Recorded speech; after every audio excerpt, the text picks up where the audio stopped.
lot about a fish by looking at its teeth. And this one has plenty of teeth, that's for sure. It's called the skull of a payara. As a person who grew up in Minnesota or in the United States, you'd look at this fish and say, wow, it's got teeth. Closest thing I can think is a muskie. But really, the teeth on this fish are a lot different than that of a muskie. A muskie has big canines for sure, but he's also got a great big bunch of a double row plates of teeth on the roof of his mouth. And even on his tongue, if you look carefully, this one's got a little plaster on it, but at the tip of his tongue, he's even got teeth. These are puncturing teeth. These puncture, but primarily they're grasping, seizing teeth. The other difference between these two fish is that a muskie can open his mouth maybe so far, and then he can grip and nothing's going to get out of there. What this guy's designed to do, he can open his mouth almost 180 degrees and he pop, gives a snap. And when he does that, he punctures swim bladders and everything else, and he can also hang on to them, and he has to turn them and eat them just like a muskie. This guy is very similar to a piranha or a tigerfish. Notice teeth all around the edges, and these would actually interlock. Like if I could close the mouth of the tigerfish, his teeth interlock like that. And a piranha does the same, so they're like built to take a bite out of like you biting a piece of Wonder Bread. So the challenge with a payara is figuring out how to make a bait that's not vulnerable to puncture. When they open their mouth and pop down like that, it's just like, well, I'll show you. Here's a typical crankbait. It's made out of plastic, it's hollow, and if I beat on it, I mean, it's really, really strong. But it's like, when a payara hits these things, it's like I take this little nail, take a hammer, and if you just give it a real square pop, punctures a hole right through it, and they leak. So the challenge is to create a lure that's invulnerable to those teeth. Actually, I've fished for payara some amount, and I know one thing, that in addition to a lure having to be somewhat indestructible, it's also going to operate in really fast water. So what I'm going to do is make some oversized jig heads, and I'm going to make an Upperman style, lima bean style, and I'm going to make it oversized but still only weigh a couple of ounces so that it'll operate kind of high in the water column, and I'll be able to use it in real fast water, and when I do let it sink, it won't have a tendency to get too hung up. This is Sculpey clay. What I'm doing is just kind of flattening it out, and then I'm going to carve a shape in a typical old lima bean shape. Okay, so I'm just going to make this rough shape. See, this is really, really simple. I'm putting a collar here so I can tie. And what I'm going to do is just get this rough shape down. I'll put it in the microwave for a few seconds, and you have to be careful because you can scorch this. And I'll do this for maybe 30 seconds, and what that'll do is firm it up, and then I can reshape it without it changing contour. And then I'll make a mold out of it. There we go. Forstner bit.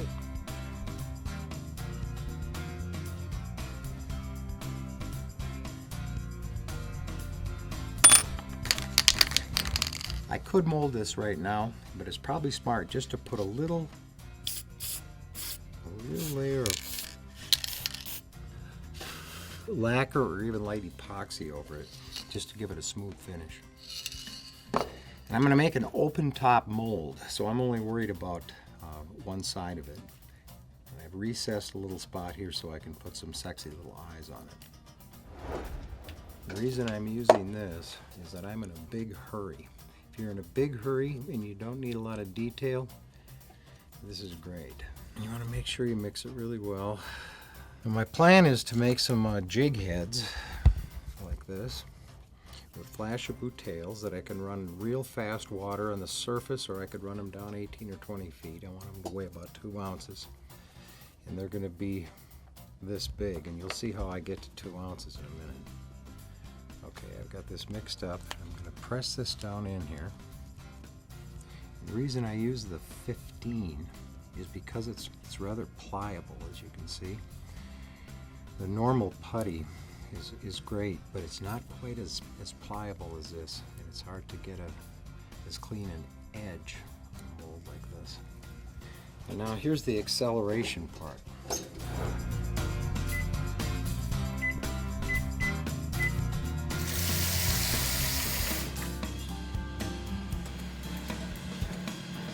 Well, it's been 10 minutes. This thing is as hard as a rock and ready to go. Here's my mold, and now all I have to do is just kind of pull this apart a little bit. Pop this clay out of here. A little bit stuck there, but there we go. Now I just have to cut a slot and a spot for my hook eye.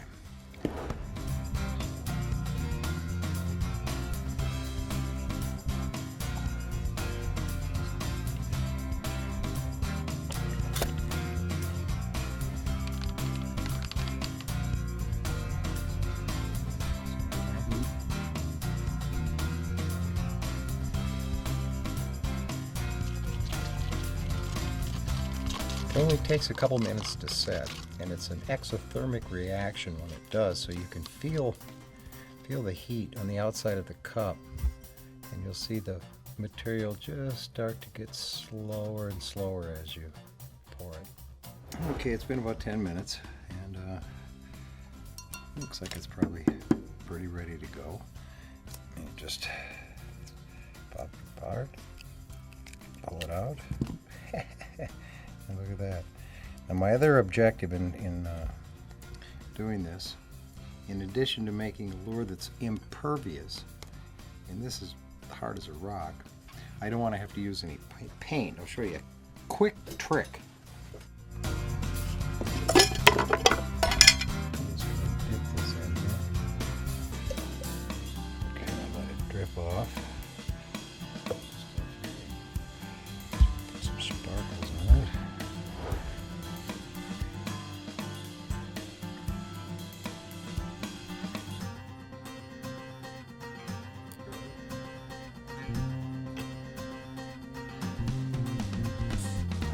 .22-gauge steel wire, Magnum flash-a-boot. I've got a loop of this wire connected to this vise.